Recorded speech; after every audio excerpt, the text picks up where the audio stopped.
Doctor, জটিল যত রোগ ব্যাধি সারাই সবার। গরিব দুঃখী আছো যত বোন ও ভাই, গ্রামে গঞ্জে চেম্বার আমার ফাঁকা রাখি তাই। শুনছেন কি বলছেন এই ডাক্তারবাবু? যেখানে কি না শহরে গিয়ে 3টের থেকে লাইনে দাঁড়িয়ে ডাক্তারবাবুর কাছে নাম লেখাতে হয় একবার রোগী দেখানোর জন্য, সেখানে কিনে ডাক্তারবাবু বলছেন আমাদের মতো গরিব মানুষদের জন্য নাকি তার চেম্বার তিনি সবসময় ফাঁকা রাখেন। পরে নিশ্চয়ই দেখা যাবে ঘুরিয়ে আমাদের নার্সিংহোমে নিয়ে গিয়ে গলা কাটার একটা নতুন সন্ধি হবে হলো। তো তাই মনে হচ্ছে, তবে ডাকছি যখন যাই একবার সব বুঝে সুঝে না তো পালাবো আবার।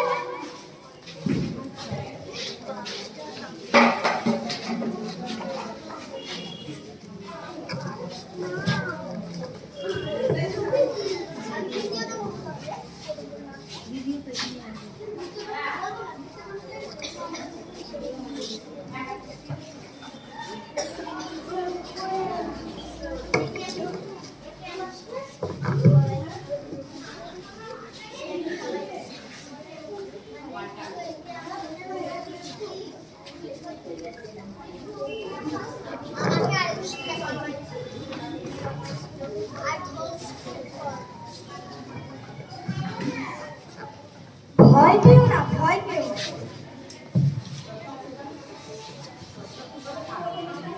ভয় পেও না, ভয় পেও না। সরকারি হাসপাতাল, ভয় পেও না, ভয় পেও না, থাকো নির্ভয়।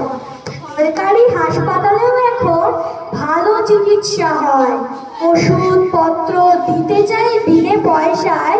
আধুনিক উন্নত স্বাস্থ্য পরিষেবাই এখন আমাদের পরিচয়। আজকাল সব নার্সিংহোমে চিকিৎসা চলছে কারি কারি টাকায়, তার উপর ওষুধের ফিস, ডাক্তারের ফিস দিন দিন বেড়েই চলছে। এই কারণে আমরা গরিবরা খুব অসহায় হয়ে পড়েছিলাম, ভেবেছিলাম আমরা হয়তো বিনা চিকিৎসাতেই মারা যাব। আপনি ভগবানের মতো এসে আমাদের বাঁচালেন ডাক্তারবাবু, মর্তলোকে আপনারাই ভগবান। জয় ডাক্তারবাবুদের জয়, জয় ডাক্তারবাবুদের জয়। ক্লায়েন্টের কাছে বাড়াই না বিল, চোর ডাকাত খুনি অপরাধী তো এক চারে করি না মাত্রানত।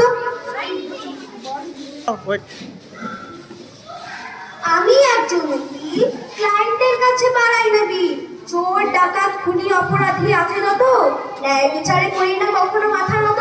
বন্ধ চোখে নিরপরাধীরাও যে সাজা পান, তাই এখন আমার বলা চৌকো কান। সব অপরাধীর স্থান এই জেলখান। হুজুর, আমি একজন বেকার, পরীক্ষা যথাযথ উত্তর দেওয়ার পর আজ 8 বছর হয়ে গেল আমি চাকরি পাইনি। কোর্টের মামলায় আটকে রয়েছে সব নিয়ম প্রক্রিয়া, কিন্তু আমাকে এই মামলায় বিচার দিয়ে আমার মতো অনেক যুবক যুবতীদের দয়া করে বাঁচান। হুজুর, আমি একজন অবলা নারী। একদিন আমাকে একলা পেয়ে রাত্রেবেলা কয়েকজন মদ্যপেরা তুলে নিয়ে গিয়ে আমার ওপর পাশবিক অত্যাচার চালায়। আমার হাতে পায়ে সারা শরীরে অনেক ক্ষতচিহ্ন ছিল। হাসপাতালে দীর্ঘদিন চিকিৎসার পর কোনো রকমে মৃত্যুর মুখ থেকে বেঁচে ফিরেছি। আমার এই সম্মানহানির জন্য আমার ভবিষ্যৎ জীবন অন্ধকারে ডুবে গেছে। অনেক দিন হয়ে গেল আমি কোথাও বিচার পাইনি। 10 বছর ধরে এই বিচার চলেছে।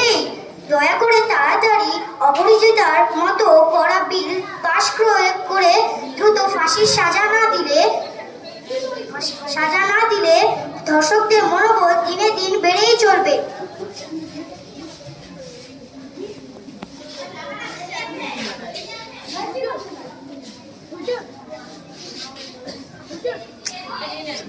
আমার ছেলেকে খুন করে তার সর্বস্ব দূর করে নিয়ে গিয়েছে। দুষ্কৃতীরা যেগুলো ছাড়াতে ঘুরে বেড়াতো, তাদের ধরে উপযুক্ত সাজার ব্যবস্থা না করলে তারা আমাদের খুন করবে। শহরে গ্রামে গুন্ডা মস্তানদের দৌরাত্ম্য খুব বেড়ে যাচ্ছে দিন দিন। Order, order, order. সমস্ত দিক বিচার বিশ্লেষণ করে আজ থেকে মামলা বলে রায় দেওয়া হচ্ছে।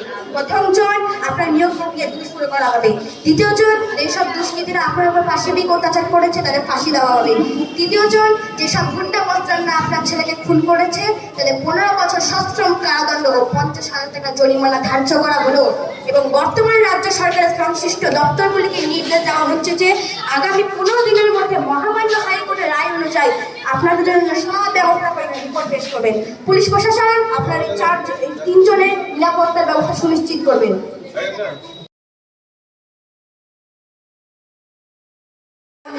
গণতন্ত্রের চতুর্থ স্তম্ভের মূল্য আমি জানি, বিক্রি করি নাই শিরদার মেরুদণ্ড, স্বচ্ছ নিরপেক্ষতাই আমার মানদণ্ড। এই টিভিতে খবরের চ্যানেলগুলিতে যেসব বারবার করে বাস্তবে কিছুদিন পর দেখা যাচ্ছে সেগুলো সব ভুয়ো খবর ছিল। একই যে প্রতিদিন বারবার চালিয়ে মানুষের মনকে বিভ্রান্ত করে ফেলেছে এই খবরের চ্যানেলগুলি। আমিও তো তাই দেখতে পাচ্ছি, সাংবাদিকরা দিন দিন তাদের গ্রহণযোগ্যতা হারাচ্ছে। নেগেটিভ রিপোর্ট না দেখালে বা না দেখলে তাদের মার্কেটিং টিআরপি পাচ্ছে না, সেই জন্য বিভিন্ন চ্যানেলকে কিনে নিচ্ছে সরকারি দল, অন্যদের আটকাতে ধুলো খবর দেখানোর জন্য। তাই এদের এখন পেইড নিউজ বলা হচ্ছে। দাদারা শুনুন, সবাই তো আর একরকম নয়, শুধু সমালোচকদের কেন, আপনাদেরও বাইকটি আমি নেব। আমি সত্যকে সত্য রূপেই দেখাই মানুষের কাছে, আমাকে কোনো রাজনৈতিক দল অথবা ব্যক্তি প্রভাবিত করতে পারে না। এটাই তো আমরা চাই। বেশ, তাহলে আমরা আপনার এই নিরপেক্ষ সত্যি সবাই মিলে দেখবো, প্রত্যেকদিন নতুন নতুন অজানাকে জানবো। আমি একজন শিক্ষক, বাইরে টিউশনে বন্ধ, স্কুলের কাছে মনোযোগ চাই, কেউ মেনে যায় কাজ করায়। আমার ছাত্রছাত্রী আছে যত, জ্ঞানী বিজ্ঞানী তারা মানুষ তত। হাটে বাজারে বাড়ি বাড়ি আছে হয়তো নিরক্ষর শিশু কর্মচারী। সরকারি স্কুলে পড়াতে হবে তাদের, দিতে হবে শিক্ষার সমান অধিকার। বন্ধু, ওই স্যার কি বলছেন কি না, দোকানে বাজারে যারা কাজ করে, যারা পড়াশোনা জানেন না, তাদেরকেও নাকি সেই স্যার পড়াবেন, প্রকৃত মানুষ তৈরি করবে। তুই ওসব ফাউকামি কথা ছাড়তো, পরে বলবে বাড়িতে এসে টিউশনি না পড়লে প্র্যাকটিক্যাল নাম্বার পারবে না। প্রত্যেক স্যারের আলাদা আলাদা নোট, সে মতো নোট কিনে তারপর লিখতে হবে পরীক্ষায়। পরীক্ষা না হলে নম্বর কম, বুঝেছিস ভাই? আমার প্রিয় ছাত্রছাত্রীরা, তোমরা এসো, শিক্ষা শুধু পেশা নয়, কিন্তু সমাজ সেবা। তোমরা স্কুলে বা কলেজে পড়তে যাও, তোমাদের জন্য 8তলা 10তলা বড় বড় ইউনিভার্সিটি তৈরি হচ্ছে। নিয়মিত পাঠ্য বই পড়লে আর বাইরের টিউশনের দরকার হয় না। তাই যারা এখনো অর্থের অভাবে পারিবারিক কারণে পড়তে পারছো না, হাটে বাজারে দোকানে বাড়িতে কাজ করছো শিশু বয়স থেকে, তাদের জন্য সরকারি স্কুলে শিক্ষক শিক্ষিকা তো আছে। এখন থেকে ওদের তো অবসরে অনলাইনে পড়াশোনা করেই বেশি মানুষ বের করতে হবে। তবে আমার এই উপদেশ, তোমার বড় হয়ে তোমাদের জন্মভূমি এদের সাথে কখনো বাইরে ছিল না। তোমাদের জ্ঞানের ভান্ডার বড় হয়ে বিদেশকে ফিরিয়ে দিও না। ভবিষ্যতে নিজের পিতা মাতা ও ভারতের জন্যই কাজ করো, তোমার শান্তিভাবে আমি সরকার। স্যার, আপনি আমাদের চোখ খুলে দিয়েছে। আমরা বড় হয়ে দেশের জন্যই কাজ করব এবং গরিবের দেশেই থাকবো। কোনোদিনও বিদেশে বড় চাকরির লোভে পালিয়ে